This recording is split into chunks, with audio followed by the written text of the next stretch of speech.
All right, I have really been looking forward to this interview today. You know, as a Jewish believer in Jesus and taking the strong moral conservative stance that I take, I'm always in the crosshairs of controversy and getting mocked and attacked and death wishes and put on this hate list and that hate list. But my life is calm and quiet compared to that of my guest, Milo Yiannopoulos. He's an openly gay man, and he is a strong moral social conservative, and he is getting banned from college campuses because of his views. Hey, Milo, welcome to the Line of Fire.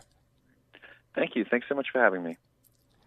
Yeah, I first came across some of your debates and discussions a few years back, and then I think much more of the nation started to hear about you when you were on with Joe Rogan, and you told him if you could, you'd rather not be gay, and to him that you were then a self-loathing homosexual. He couldn't possibly hear your viewpoint. You're still in dialogue with Joe, aren't you?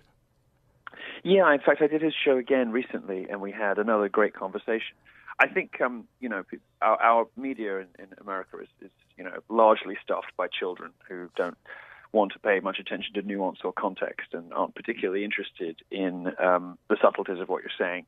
So I think that particular conversation was very badly reported on.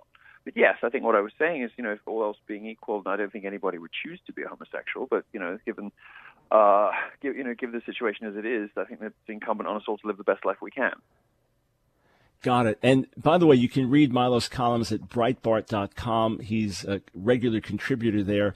And again, what he writes is getting a lot of attention these days. So, Milo, with the Republican Party platform being so conservative, with conservative America opposing the redefining of marriage and things like that, how is it that you find yourself a social and moral conservative? Well, I think American conservatives are split fairly equally, actually. I mean, the old Republican Party is dying, and its voters are dying, and they're not being replaced by new social conservatives. And one of the things that believers are going to have to come to terms with, whether they're Jewish or Catholic or anything else, is that they're no longer going to be able to rely on political power to push socially conservative, sort of faith-based, family-based points of view. Now, I have some pretty, I suppose, pretty socially conservative opinions. But the younger voters, in particular the people who like Donald Trump, this new kind of conservative, for them, social conservatism is dead and it's not coming back. So, I don't think it's as simple as simply to say, well, the Republican Party is socially conservative, you're not. Why are you so popular? How's that working out for you? Actually, the party split, and I think the challenge for people of faith over the next couple of decades is going to be to persuade people of their points of view and to live a good life, perhaps without some of the support they've had traditionally from right-wing political parties, because I think the Republican Party is going to have to come to terms at some point in the next decade with the fact that nobody under 40 is particularly socially conservative, irrespective of their politics. That period in American culture seems to have gone and doesn't seem to be coming back. Yeah, I mean, right now, demographically, looking at it, naturally speaking, without divine intervention, that is the direction things are going. And, of course, that raises concerns for many. I have a colleague that helped start the moral majority many years ago, but said that the error was when the moral majority stopped just being a force on its own seeking to raise issues of conscience and morality and hitched itself to the Republican Party. And for white evangelical Christians or for white conservative Christians, that's been the downfall in many ways. I don't mean that we don't vote or that we don't get involved, but I mean that to the extent we hitch our hopes to a party or to a politician, then we're no longer being faith-based and we're putting our trust in something that's bound to fail us. Do you have any religious affiliation of your own, Milo? Well, I'm a Catholic, which I was matrilineally speaking, I'm Jewish, but I'm a Catholic, so we have that in common. Okay. I'm technically Jewish, but I'm a Christian. Yes. Yeah, I mean, the thing for me is, when I talk to friends who are religious and they see themselves alienated from and unhappy with political parties, I don't have a huge degree of sympathy, and perhaps that's a little callous of me. Perhaps it's a little unkind. But I sort of think to myself, well, what did you think you were going to get? Yeah. I mean, the Republican Party is no longer. It's quite self-evidently, in my view, no longer fit for purpose. I mean, it regularly ridicules, patronizes, speaks down to, and is dishonest about its own base. It doesn't seem, the people who run the political parties on both sides, but in particular the Republican establishment, in particular the Washington Republican establishment, they barely seem to know who their own voters are, let alone speak to them with the sort of respect and consideration they deserve. And that's whether those voters are 25-year-old mischief makers who like Donald Trump or 60-year-old evangelical Christians, in the south of the country. I don't think the Republican Party speaks to any of those people particularly effectively. So if you have placed your hope in a political party, hoping that politics is going to get you the country you want morally, I mean, I hate to be mean, but I sort of think you brought it on yourself. Yeah, I agree with you. I don't think it's being mean. I think it's being realistic. And faith leaders, as such, should know better. I mean, there is this thing in Scripture about... They should withhold their support more, there's no reason why... Sorry to interrupt you. There's no reason why, why a religious leader needs to sort of be taken for granted by the Republican Party. Make them work for it. They're clearly not acting in the interest of any of their core constituencies, so perhaps that party deserves to die and be replaced by something else. Who knows? The point is that religious leaders in this country, it seems to me, have been far too ready to just sign up blindly to the Republican Party, just sort of, well, of course we're Republicans, of course we'll do whatever the party says, we'll hold our nose and do whatever they want. Well, it hasn't been serving, Republicans haven't been winning very much recently. So even if you think that the party is a good thing, you're still backing a losing horse. It seems to me that religious leaders in this country of all stripes need to be a little bit tougher with Republicans. Yeah, and what we tend to do is we put our trust in an individual, we then throw ourselves in, we get promises from that individual, and then once they're elected, they tend to do very little. I actually endorsed for the first time a candidate. I endorsed Ted Cruz. Aside from him having staunch conservative values similar to mine, I thought he's the only guy I've seen who's actually tried to take on the system. Of course, he ended up being portrayed as someone in the system and, the Trump opposition. And, of course, Trump's totally outside the system. I understand why people are drawn to Trump as someone outside the system. The question is, could he be a viable candidate? But I have very little trust in, quote, the system for these reasons. And we have to make the impact. When I say we, people of faith, have to make the impact with or without the political system. But when you're used to it, when you're used to being the prevailing majority, suddenly it's a whole different territory for evangelical Christians in America to have to address now. And as far as your own life, your own sexuality, and being a Catholic, I know you've addressed this before, but how do you reconcile these things in your own soul? Well, I think life is messy and complicated, and we are all messy and complicated, and we do the best that, with the cards we're dealt and try to live as good a life as we can. I think from the point of view of a Catholic, some of your listeners will know more or less about Catholicism. I think it's Evelyn Moore who said, that if you think I'm bad now, imagine how much worse I'd be without Catholicism. Catholics are quite aware that they are, the Catholic Church is a church for sinners, whereas some Protestant denominations, sometimes you sometimes get the sense that people are members of the church because they are quite convinced of their own moral rectitude and good moral standing, whereas I think all Catholics know they're sinners. I suppose I just try to do the best I can with it. It's a messy and complex thing to try to navigate through. The thing that's frustrating is that the political left, the sort of atheists in the media, and particularly the political left, are very quick to demand that you pick between your faith and your sexuality, demand that you choose, demand sort of absolute consistency as they see it across the board, whilst at the same time, of course, being happy to describe themselves as these peculiar terms, these genderqueer activists, whatever. They seem to be perfectly happy with describing life as messy, complicated, and imperfect for themselves, but not for people who have religion. And I would say, to people who are wrestling with those things, and it may not necessarily be a sexuality thing. It could be any of your listeners who are worried about this, who are wrestling with demands that are placed on them by their faith that are in contradiction with their urges, with their instincts, with their desires. Well, yeah, you and everybody else. That's why we're here. That's the whole point. So this sort of demand for reconciliation that's occasionally placed on your shoulders, I don't think should worry you too much. Got it. Hey, listen, friends, if you are not familiar with Milo, I'm sure you're now wanting to read what he writes. Breitbart.com, the best place to go. And if you can't figure out how to spell his last name, if you just type in Milo, I think you get about 9 trillion hits. Listen, when we come back, and by the way, we've got a break, and then we got a few more minutes to spend with Milo. Some of you were saying, well, you need to blast him. You need to tell him he needs to repent. Milo's heard that, all right, and we're having a discussion about a number of other issues, and I appreciate his candor, and I appreciate the word wrestling. Very much appreciate his candor.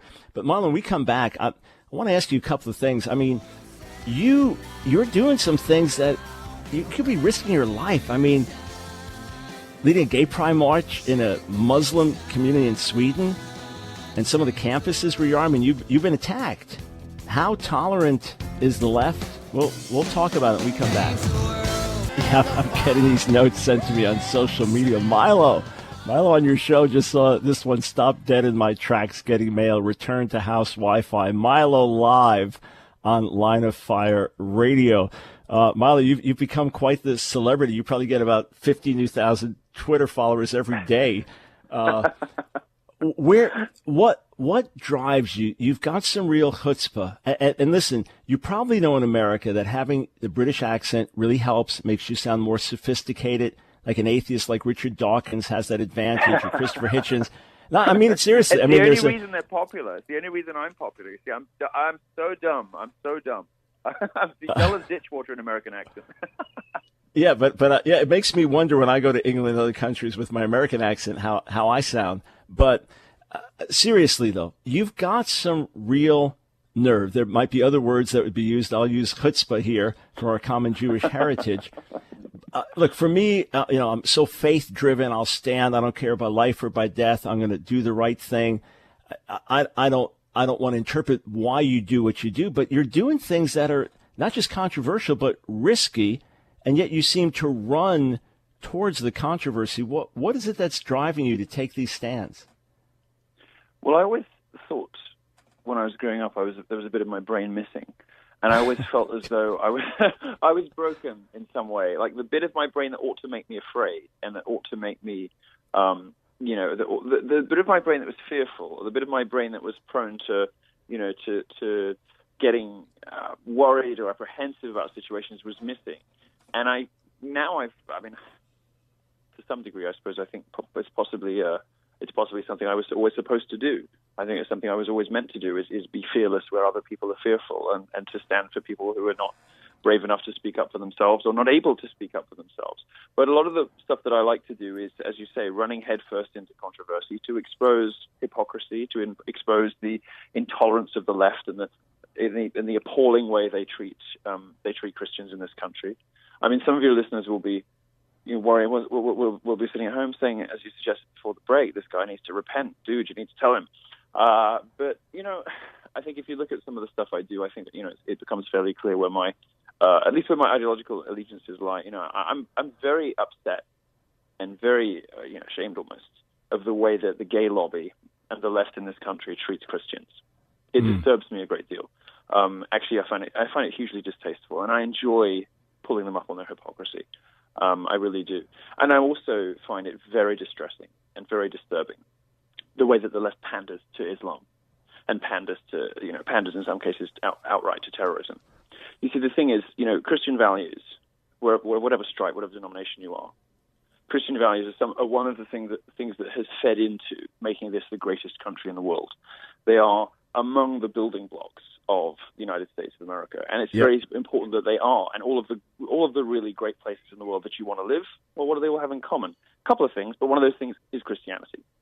And it seems to me absurd and horrific that the left is trying to rip the country apart, knocking out all of those pillars. And one of the pillars they're trying to knock out is faith, and one of the pillars they're trying to knock out, and to some degree have successfully done from public life, is Christianity. The way they pander to Islam, the way that they allow these sort of hectoring middle-class gay bullies to preen and to posture and to ridicule Christians when there are so much better and more reasonable targets. My experience as a growing up as somebody wrestling with their sexuality has been that Christianity has been defined in my lifetime at least by compassion, by love, by sympathy, by support, whereas the Muslims want to blow me up and shoot up the nightclubs. So it's pretty obvious which of those two families I would want to join, even if I hadn't been raised Christian. Yeah. So some of the stuff that I try to do is, drawing attention to the hypocrisy of the left. And yeah, I mean, I have a bit of my brain missing. I'm a little crazy. I'm leading a gay pride march, not because I'm the kind of, posturing, feathered, pink and rainbow homosexual. You'll have your clothes on. Yeah. No, I will. Of course, I'll be in a very nice suit. There'll be many people listening saying, "Oh God, gay pride," and I agree with you. I hate it. But I think it might serve a useful function in this case.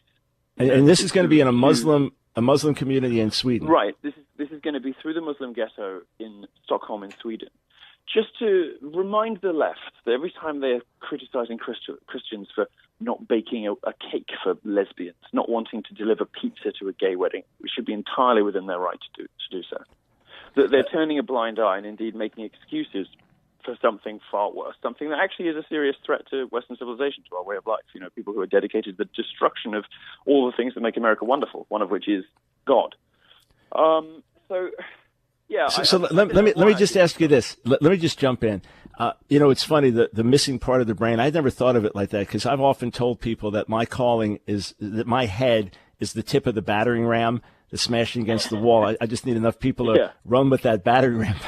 I thought of that as a positive quality, not that I was missing something, but maybe you've enlightened me on that. I must have pathologized it somehow, but the way that you would phrase it, I think, and I sort of slightly tried to reach it towards this a little bit when I was explaining how it made me feel, is that I felt like this is something that I should always have done. So in the way that your listeners will understand it, yes, that's I always felt like it was my calling. I don't get afraid. I don't get apprehensive. I don't worry about things like that. I'm invulnerable to the public shaming attempts of the left. Where they try to sort of bully you and mock you and demand that you try to attack your character as a way of getting as a way of avoiding your arguments, that kind of stuff. I seem to be quite invulnerable to that kind of thing, and if I am, then I should use that talent to do something good. I'm with you. I do agree with the destiny part. I appreciate the self-effacing comments as well. And my team, when they spot the latest hit piece on me, they send it to me to encourage me, knowing that it'll further fuel the fire. Well, listen, we've got. Go ahead. No, I was just going to say, you and I are those sorts of people, and there aren't many of those sorts of people, but we have a responsibility to speak up for people who can't because they're in jobs where it would be difficult, or they're in social situations where it would be inconvenient, and simply because we, blessed with platforms and with resources and all the rest of it, you and I have a responsibility to do what other people can't. So I'm grateful to you for having me on the show. Oh, well, listen, I know you're slammed doing interviews constantly. If there's a way we can continue the discussion another day, get a little bit more time to do it, I would love to. But listen, this is going to make your day. You're going to be so happy you won't know what to do. I'm going to have my staff send your staff two of my recent books. One, A Queer Thing Happened to America, which no one would publish, so we had to form our own publishing house to publish it, and I put on the back cover all the rejections, all the people who wouldn't touch it. We put that on the back cover. And it was my 20th book, and I still couldn't get and then a follow-up one, Outlasting the Gay Revolution. So maybe some guys on your team will be able to read some of it and digest it. But I would love that. To talk to you further, what you've experienced on campus, the intolerance of the left, and then the most perverse thing of all, the left's embrace of Islam, which would kill the left. So we'll have to continue the conversation. If folks want to connect with you, what's the best way? Your Twitter handle? Or if you're a social media kind of person, you can go to Twitter. I'm at Nero, like the emperor, who was absolutely great, best emperor, loved by the people, hated by the elite. The only thing he did wrong was wasn't a fan of Christians, but we'll pretend we don't know that bit. Other than that, you can find me at breitbart.com/Milo. Wonderful. Hey, great talking to you. Look forward to having you on again. Thank you. Thanks so much. You take care. Thanks.